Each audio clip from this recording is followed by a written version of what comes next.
Okay, so in this lesson, we're going to be covering level 2 understanding of market psychology. And the theme of this lesson is the relationship between pain and certainty of liquidity. So just to kind of preface the discussion we're going to have on this particular lesson, going back to the whole concept of pain and pleasure, that's my version of market psychology. I know there's more to it than that, but we're talking about market psychology in the way that it causes people to transact in the market. That's really what we're referring to here in my version of market psychology, having to play into the master pattern and how we trade technically. So this lesson we're going to be talking about the relationship between when someone feels pain, they get into a pain state, or they're in a trade that is losing. And the pain can also be from being in profit and then now losing your profit. That is also painful to lose unrealized gains, and also just going negative, meaning you're never really in a profit, just not working out. Also painful. So there's two different levels of pain there, and they all are associated with loss. But what we're talking about in this lesson is that there's a relationship between that pain and what it causes people to do, which is create certain liquidity. So the question is, how is certain liquidity harvested in the market from the bigger players? That's really what we're going to discuss. So, okay, so if pain is certain, profits are certain. So in the markets, it is a zero-sum game. Somebody is losing and somebody is winning. So it's very cut and dry that way. That's why this industry is so competitive. By its very nature, not everybody can win when it comes to trading. There has to be losers on the other end. And unfortunately, in this business, there is a lot of losers. And the ones that are winning are a very small percentage at the top. So the question that we always need to ask is, how is this little percentage of people, banks, institutions, really smart traders, how are they able to get a consistent profit when the majority of people lose? And it's so the distribution of the profits in the market is so skewed to this tiny minority of people that make money. It's like, why is that? They got to know something that is really, they have to know something that is a really integral piece of information when it comes to trading profitably, right? So that's what we're going to explore. That's really everything that we explore, because the entire quest of learning to trade right is really in search of that question. It's like, how does that tiny fraction make their money when the majority of everybody loses over time? It's really all about answering that question. And it's a complex question when you try to answer it. It's not super straightforward, but there's a lot that plays into that. And what we're going to discuss here is a huge thing that really, I think, is one of the big explainers of why that happens. So if pain is certain, profits are certain. So let me start that again. Okay, so if pain is certain, profits are certain. The markets are controlled through pain and pleasure. We explored that in level 1 understanding of market psychology. Pleasure causes traders to be complacent and lax. Profits feel good. They're in the money. Everyone's popping champagne bottles and writing checks in their head, even though they don't have those as realized gains. Not actually in the bank yet. But everyone's like, let's see how high it'll go, right? Okay, so they're not taking immediate action. Pain causes certain immediate action. That's the difference between the responses. So that immediate action in the markets means liquidity, because you are transacting. You're pushing a button to get out of a trade, typically. The market makers need the certainty of liquidity to run their business profitably. They can't leave a whole lot to chance as a market maker, or let's just say as a bank in general. They are moving so much money that this has to be well planned. And that's really, for you guys, what's hard for a retail trader is because they don't think on that level because they don't have to. A retail trader has liquidity available to them all the time. You're not going to, sometimes we deal with a little bit of slippage, but as a general rule of thumb, you see an opportunity, like I see that, I want to trade that. I click the button, I'm now in the market, done. So you're looking at the market through the lens of your own goals and what you want to do. You actually have very few issues when it comes to transacting. Whereas if we flip that on its head, the banks have a lot of things, a lot of problems. Yes, if they want to trade a $100 pip, they could get in instantly too. The problem is you can't make a huge return on billions of dollars trading a $100 pip at a time. You simply can't. So they have to move a lot of money. And when you have to move a lot of money, you are dealing with mass psychology, because the only way they're moving their money is if they have a bunch of people agreeing to do the opposite of what they want to do, because they still need to make a profit. All those people need to be losers on the other end. So now where are we going with this? Imagine that the $50 or $100 pip that you want to trade for your own lifestyle, your own, what you want to accomplish. Pretend that you have to move that there's only enough liquidity to move that $1 at a time.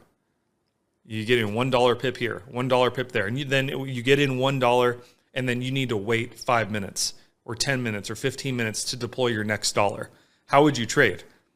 Because you would have a liquidity crisis, right? You're like, I can't simply move the money I need to make. That's them relative to their size. So when you get news events, or you get what I like to call energy coming into the market, I don't care what the news is. What I care about is how much energy is it creating in the market. When you get that, then you get people willing to transact. And that's the first step. It's like, I just need to have people that are showing up to the party as a bank. So when they're willing to transact, now you can start to employ mass market psychological warfare through the news media. You can create all kinds of manipulative stories that go out through the media. And then on top of that, you can push around price to a certain degree to create patterns and to play along with a certain narrative that you're trying to push. And the entire point, if we're looking at from what is the outcome they're looking for? They're looking to make a profit, and they need people to trade with. That's the end of it. That's the end of the story at the end of the day. So what's going to give you guys an edge is understanding that what unlocks liquidity is pain in the market. So you're always on the lookout for where is the pain, because that's where the opportunity is. Not your pain, but other people's, right? And so if you always start from there, now you're starting to be in line with the banks, because at the end of the day, the only people that are going to push around the price is the banks. So you have to always look at how are they executing their business model. They need liquidity to get in, liquidity to get out. How can they take the situation that I'm looking at right now and manufacture a scenario that is going to put people in pain? Can I see where people are trapped? You guys know the market loves to push up. It gives a nice big move, and then it pulls back real fast, and then people go short. So they're long, then they go short, and then it ends right in the middle of that high and that low. And then so you got people that are just trapped in this weird space. It does it all the time. They do that on purpose. They get people to that point because now they can manipulate it above the high or below the recent low. They're always setting up the market to engineer liquidity later on. So anyway, that's getting a little more in the weeds here, but the whole point is that they count on certain liquidity. They cannot leave this to chance, so to the best of their ability. So they want to know where those stop losses are stacking up so that they know what they can accomplish if they nudge price to that level. And they can count on, because of human nature, they can count on that when they get to those prices, people are not going to change their human nature. They're going to be like, ouch, that hurts. Click the button. I'm done. And then that, again, that transaction is helping them move that massive amount of money that they need to move to make a return. So, all right, so let's keep going here. So market makers set up ways to guarantee liquidity. Pain guarantees action and liquidity. So we got another example here. So the P represents the pleasure state. So the market's starting to go up. We have people, we'll just say retail trader mindset. But this is just any trader that's making the decision to buy it as it goes up, right? And below that recent localized low, we have certain liquidity. So with that, as the market moves up, is going to come that pain threshold. That pain threshold is going to be right below that typically. And that's the whole thing that action threshold software, ATS, is based on. That's why I named it that, is because I want to know the threshold where people take action. And all the expansion lines, liquidity lines, all that are all action thresholds. So if we get over that threshold price, it's going to cause something to happen. Either liquidity or a belief change or something is happening at those levels. So, okay, as the market goes up, we have more people that are getting more confirmation that things are going. It's moving up. That's going to come with more beliefs, in this case buying, and it's going to come with certain liquidity down below that pullback, that little candle pullback there. As we keep going up, getting more confirmation, certain liquidity below that recent low right there, so on and so forth, and then it really takes off. This is kind of like max pleasure. Everyone's thinking like this is things, it's going, and they're feeling really good about it. But what we know is that when we see things that are easily set up like this, you could see these pullbacks. It did have pullbacks here, but nothing was too difficult really to get through. It's not, I can't see a whole lot of pain that was inflicted in this situation, right? So from our perspective, knowing how the banks make money, can they really do much with the situation as it is right now? Maybe they can if they have already accumulated. And that's where you got to look back in the chart and see where did they inflict pain? What is it likely that they're holding based off of those accumulation tactics? And then we go from there. But let's just say that this is the start of a new move out of a contraction period. It's just broken out and now it's going. Can much be done here in general? Again, unless the accumulation's already happened, then maybe. But as of right now, I would say no. There's nothing here that shows me that there's been any kind of opportunity created or manufactured by the banks. I can't see it. So what does that end up looking like? It looks like something like this. So as they drive the market down through those levels, they unlock that certain liquidity. Okay, and that reaches a max pain threshold, and then they have the ability to accumulate what they need to actually go make a profit. And also, too, what they've established, if they don't push it too far down, you notice that they only run it down to that very first level of certain liquidity. They don't want to push it too far past that, because now what they're also counting on is that if the market truly is going to go long, they could get these same people that they just harvested their stop losses to re-enter the market and fuel the move. So what they're going to do is something typically like this. They're going to reverse it, push it back up. Those same people that they just stopped out now get back in and help push that move.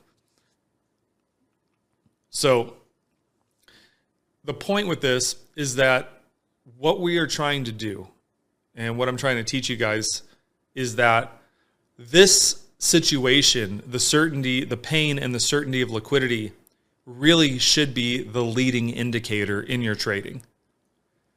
It's not, we have to get out of the mindset of trying to be like, this is what I want to have happen.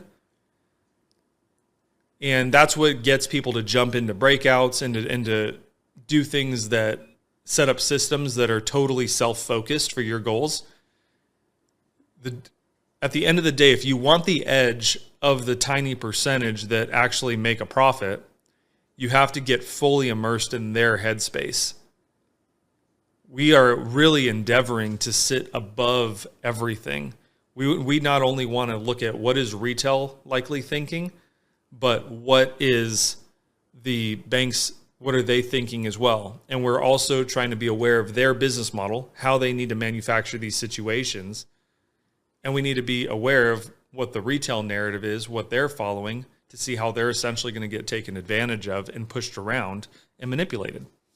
So we are really trying to be at the top level above all of this, looking down. So it's almost like you're looking at like two people play chess and you're betting on the one that you think's ahead and who's going to win. And one side is the banks and the other side is retail traders. And the bank is significantly better. So we're trying to sit above the entire thing and make decisions that way. And I always say, like, I think that we really have the best spot. Doesn't mean that it's easy. This is still really difficult to do, but this is the beginning. This understanding, particularly the pain and pleasure dynamics in the market, is the beginning of understanding the framework that really has to play out in order to provide the top percentage with a profit. If they don't have this scenario, it's very hard for them to make a profit. So we are trying to see when they're taking action, we're trying to mirror their actions and join in their profit-taking phase.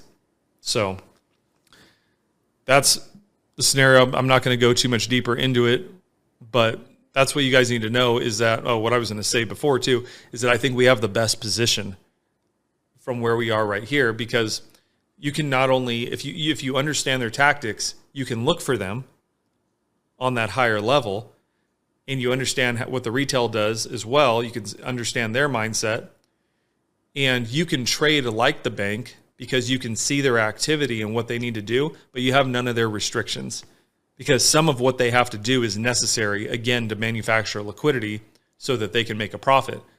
But you don't need to move billions of dollars. You're just trying to make a living.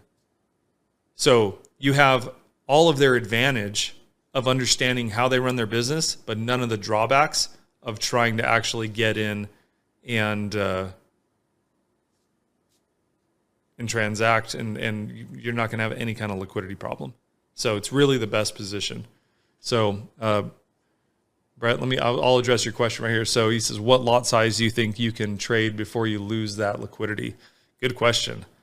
I haven't hit the threshold. So I think we had a discussion a long time ago with FXCM,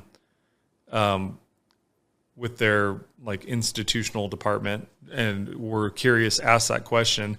And this was like, back in the old institute days, but like you were able to trade a max of a $5,000 pip on their platform at that point.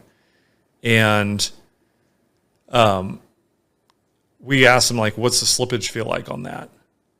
Because I personally, trading $200-$300 pips, I've seen it go to, they will separate that position into a bunch of positions. I have had that happen.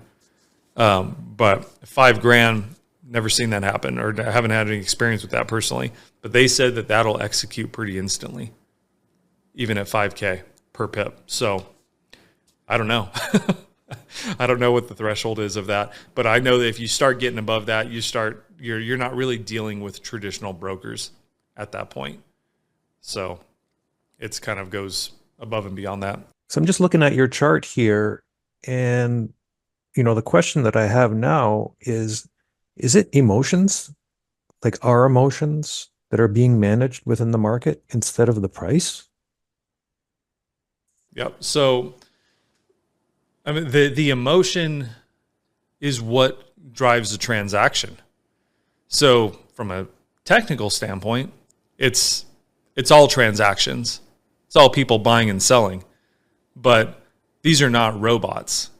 I know that people will try to say, like, oh, you need to be robotic executing your strategy. You need to put emotion out of it. Why do they want to trade in the first place? What's the point?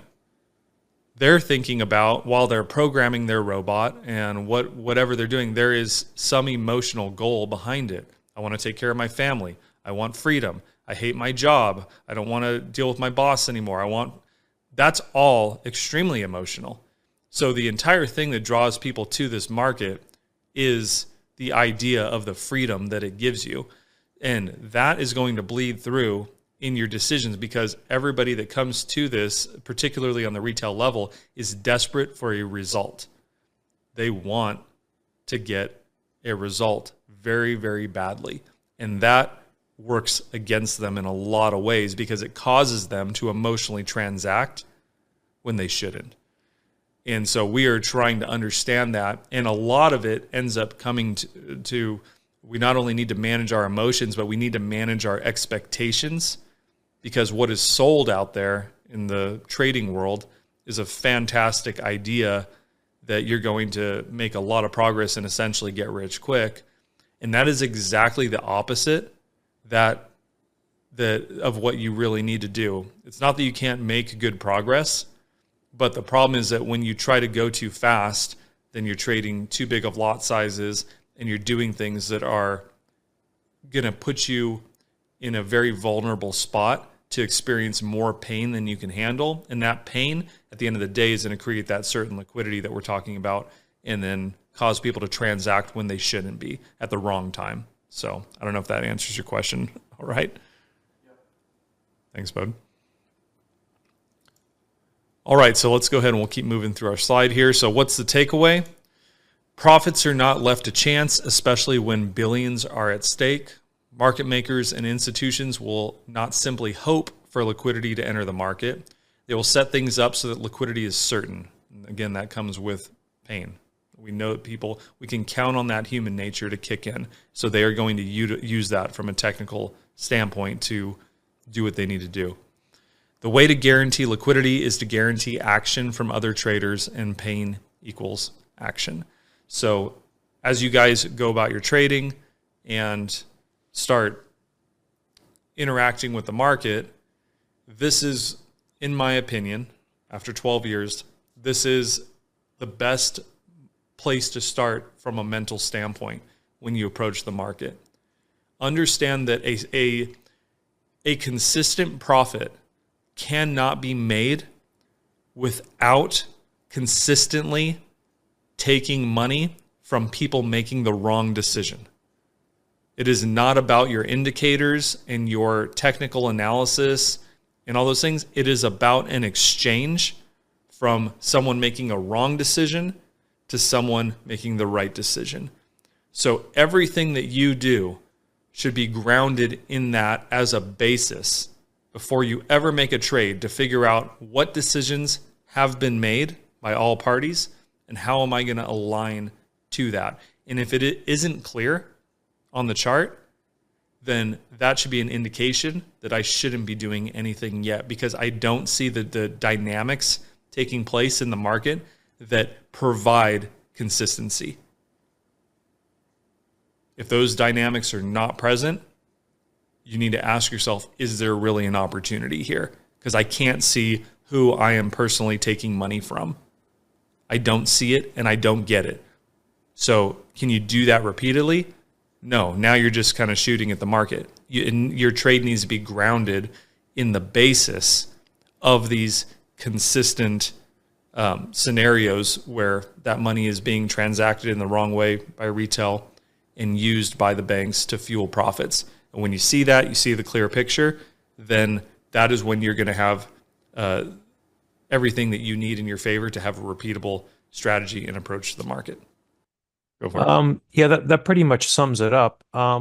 Just one thing that just came into my mind as you were speaking is that the bigger traders or the smarter money is playing on the retail emotions.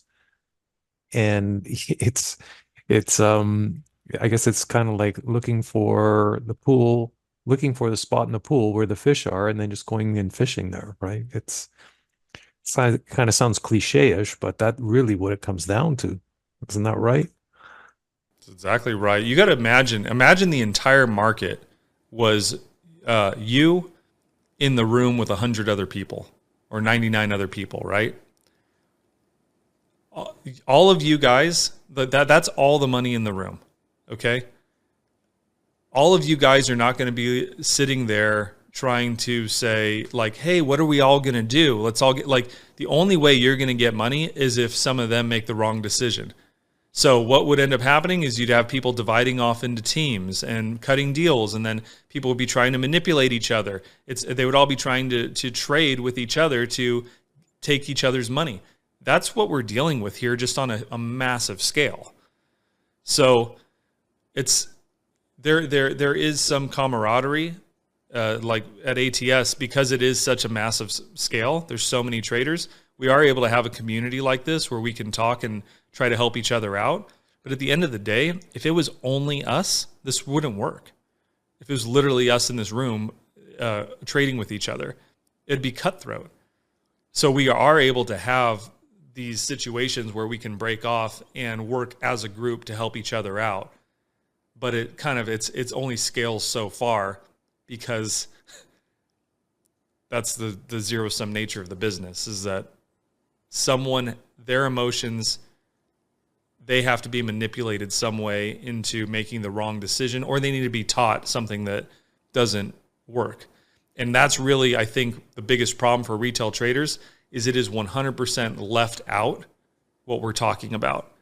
They do not have any thought. I know I didn't. When I got in, nobody told me, think how the bank needs to make money. They're the ones that have enough money to make a difference. Think about first how they're going to make their money, then you decide how you're going to make your money. Nobody told me that. I had to dig, because I thought, I'm in this. I feel like a pretty smart guy, yet I'm losing. Like, what's up? I thought this was supposed to be easy. And so I just thankfully learned quick. I'm like, I'm not looking in the right spot. So, that's really kind of the nature of it, is without starting there, then, you're going to be lost. And, and that's what we're trying to do here, is we're trying to create that collaborative group situation where we can help each other accomplish that. And thankfully, the market is big enough to where we could have this breakout group and we could achieve a decent level of success here among the group. And that's what we're trying to get to.